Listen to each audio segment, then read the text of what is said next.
I'm bringing you a tour and update of my layout, the Texas, Colorado, and Western on Ron's Trains and Things right now. Hi, I'm Ron of Ron's Trains and Things, and today I'm bringing you a tour and update of my layout, the Texas, Colorado, and Western. Now, many of you have been asking for a tour and an update about the layout for quite some time. And I've been planning to do one, but I've had a couple of excuses that have allowed me to put it off.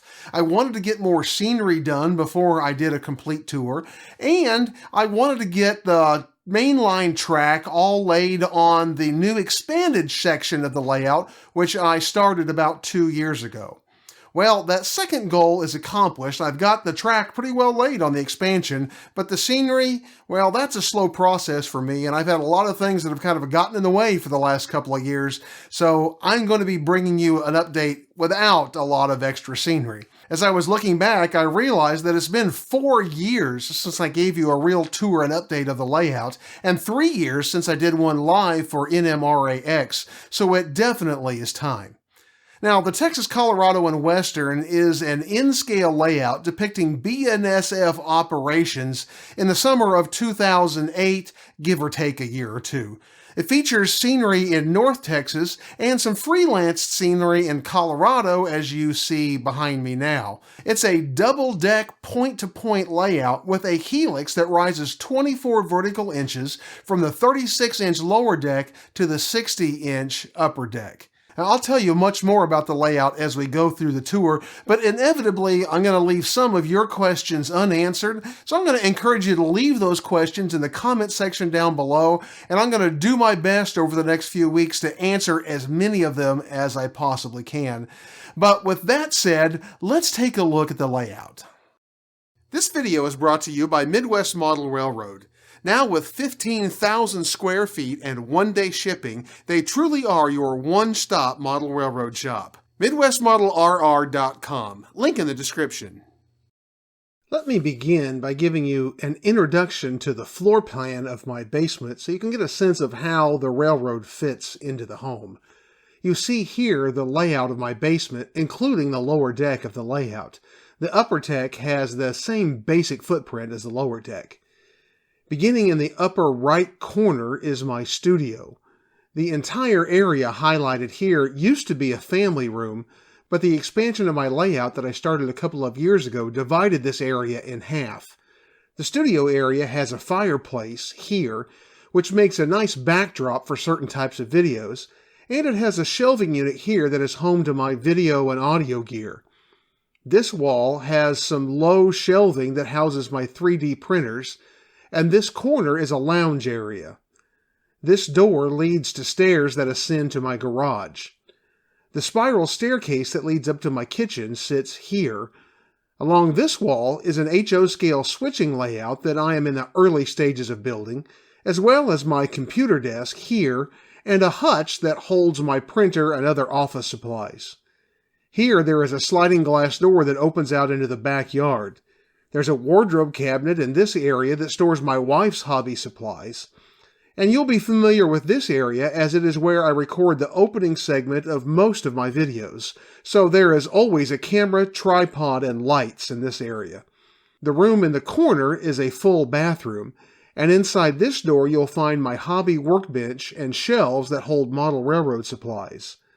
This pink section is a lift-out bridge. There's one on both decks. It provides access to the rest of this large room, which houses my washer, dryer, furnace, and hot water heater in this corner, and general storage shelves along these walls.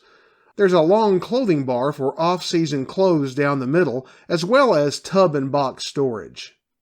Okay, enough of the basement tour, on to the layout. Zooming in a bit on the lower deck, let's start at the far left, the east staging yard. As with most people's staging yards, there's nothing exciting to see here except trains parked, either ready to enter the layout or just coming off of it. My layout is a point-to-point layout, but I have a balloon track around the staging yards at each end, allowing me to turn trains easily for restaging and also allowing for continuous running when I want to do so. When I built the staging yards, I was limited in space, so they are really too short for the trains that I run, as you can see here. The good news, however, is that I have negotiated with the property manager, my wife, and now I have an easement to expand both of these staging yards by 2 feet, which will make them much more user-friendly. That will be an upcoming project for video. The lower staging yard represents Temple, Texas, and connections to Houston and points east. Trains leaving the staging yard traverse the lift-out section. Here you see the one on the upper deck in place while the lower one is out. The main then travels across this shelf over the washer and dryer to enter into the visible layout. I built hinged lids for these shelves on both levels to protect them from lint and dust produced by the dryer, and I'm really glad that I did. The hinge provides access to the track, but closed, the lid really does a great job of reducing lint and dust on the track. Trains appear onto the lower level of the visible layout here at Fort Worth, Texas. I'll have a double highway bridge representing Interstate 20 that will mask the hole in the backdrop. Just beyond the main line is Downtown Yard, which serves as an interchange with the Union Pacific Railroad. A lot of traffic comes on and off the layout through Downtown Yard, which has a capacity of 22 cars. Also, here is the Amtrak depot lead, which will be represented only by a passenger platform along the fascia. There's also one industry behind that, Plywood Company of Fort Worth. I have a Walters kit for that structure, but it remains in the box as of yet. As you see, both of these tracks have their turnouts installed, but still need to have the track laid and wired. As we wind on up the main line past Fort Worth, we cross over the Trinity River Bridge. The bridge in the back represents the second bridge of the double main line on the prototype, but in my version, this is single track territory, and the back track is the extension of the switching lead out of North Yard. Curving around the end of my mini peninsula, we pass Hodge Yard, which is an interchange with the Fort Worth and Western Railroad.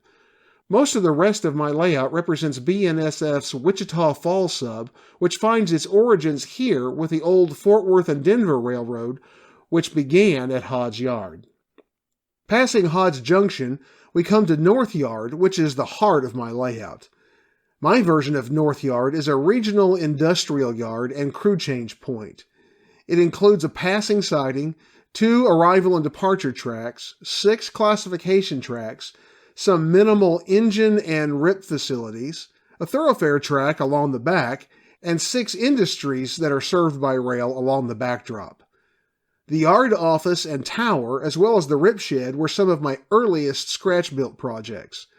Along the backdrop, we have Atterbury Grain and Victory Blue. Both of these structures were scratch-built, and I have a series of videos about how I built Victory Blue. The big warehouse is the one freelance business in this area. I've not decided yet exactly what it's going to be, but I believe it's going to be a large paper distributor. The building is a cast hydrocal kit from Downtown Deco. Don't look too closely, as the structure has had a few mishaps over the years. P&O Cold Logistics is kit bashed from a warehouse kit by New Line Structures. I love this warehouse, and I wish I could get more of them, but sadly they are long since out of business. Past that is Evergreen Feeds, a plant that grinds and mixes grain into livestock feed and supplements, which is bagged and shipped out via boxcars. These structures are merely stand-ins for Evergreen, but they may stand in for quite some time. Finally, the 2 tracks at the end of the yard are for a grocery warehouse. I'm not sure yet exactly which one that's going to be, as there are several in the area. North Yard sends and receives cuts of cars from manifest trains passing through town and originates locals for the industries that I just described, the industries in Saginaw proper, and the interchanges with the Union Pacific and the Fort Worth and Western. It also originates the Wichita Falls turn. Let me pause for a moment to say, if you're enjoying this video and would like to see more model railroad tips, tools, and techniques, be sure to subscribe down below and click that little bell icon so you can catch future videos. As we travel on northwest out of North Yard, we cross under North Loop 820 and enter into Saginaw, Texas. Saginaw was the initial inspiration for my layout, as I lived in the area for 3 years and drove through Saginaw to and from work every day. I knew at the time that the area simply begged to be modeled. The industries in Saginaw are switched off of an industrial siding that parallels the main. All but one of the industries in Saginaw have prototypes in Saginaw. The one that does not is the first one that we see, this cement plant that is as yet nameless. Adjacent to it is Universal Forest Products, a lumber and hardware distributor for the region. The open area here will be Main Street Saginaw with a string of businesses and a non-rail served industrial structure that will live here inside the curve. The next industry along the tracks is Quality Carriers, a transloading facility for both liquid and dry food-grade products. Past that is Koch Industries, which handles asphalt and other chemicals used in road building and other construction. Along the backdrop, you see the large ADM grain elevator. The prototype was once a Union Equity elevator and today is owned by Atterbury Grain. When built, the prototype was the largest grain elevator under one leg in the world. The prototype is over 1/4 of a mile long. What you see here is a stand-in, but when scratch built, this model will be 4 feet long. Back along the front of the layout, we have Fort Worth Pipe Company. Again, there's going to be a large scratch-built structure here, and tracks running both inside and behind it. At the end of the bench work on the lower level is Trinity Railcar, a facility which at the time that I modeled built air slide cover hoppers. Today, I believe it builds tank cars. This facility will have 2 or 3 structures, probably mostly pike stuff buildings, modified for this facility. Before we leave the lower deck, note the entrance through the backdrop at the end of the elevator. That lead goes to a small staging yard that represents the large intermodal yard at Alliance, Texas, just to the north. Intermodal on my layout will come from the west coast across the upper deck, down the Helix, and then terminate in this staging yard, with returning traffic following the reverse course.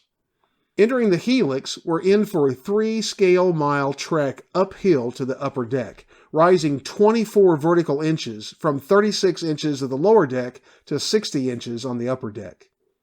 Exiting the Helix on the upper level, we enter into North Texas open country just west of Bowie, Texas.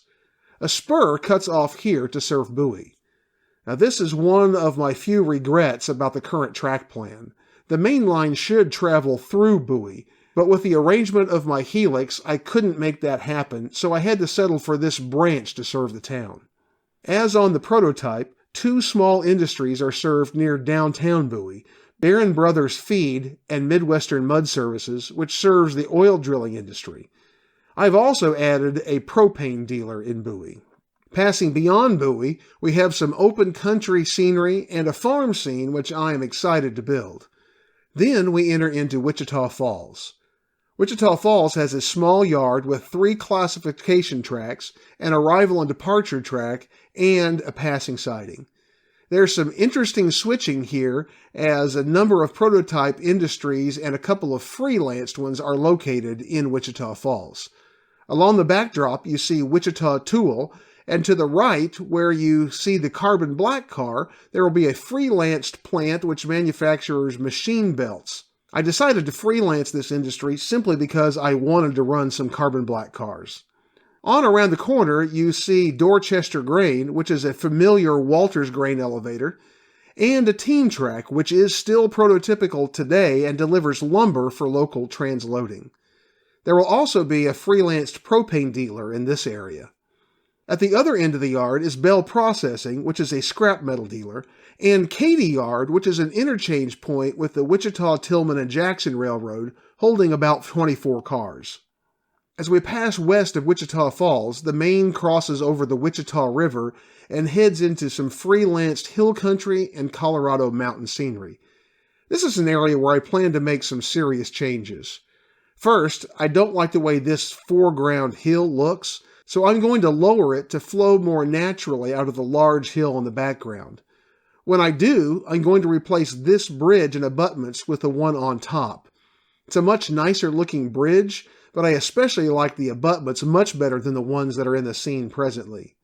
Curving around the mountain at the end of the peninsula, we come to the deep gorge known as Beggar's Canyon.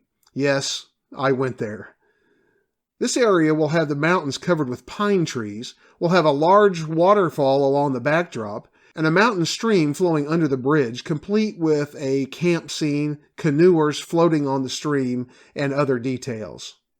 Across the canyon bridge, we enter tunnel number 1. The last scene on the other end of tunnel number 1 is a high meadow complete with aspen trees, a Z-scale cabin high up in the mountain, and is that a Sasquatch I see? The main line leaves the visible layout into tunnel number 2, which is where I want to make another major change. Trying to squeeze every possible inch of main line onto the visible layout, I originally made the face of this mountain too steep. I hate the way it looks, so I'm going to be moving this tunnel portal several inches forward and re-contouring the face of this mountain to look more natural. From here, the main leads back into staging, representing all destinations west and west coast ports. If you follow my channel, most of my videos follow specific aspects of how I build and operate my layout. And if you'd like to see some of those videos and other model railroad content, check out the links on your screen. Be sure and check out my Amazon Pick of the Week and Micromark discount code and much more in the description below. And join me on Tuesdays as I bring you even more great model railroad videos. And I look forward to seeing you then. 10, Lizzie?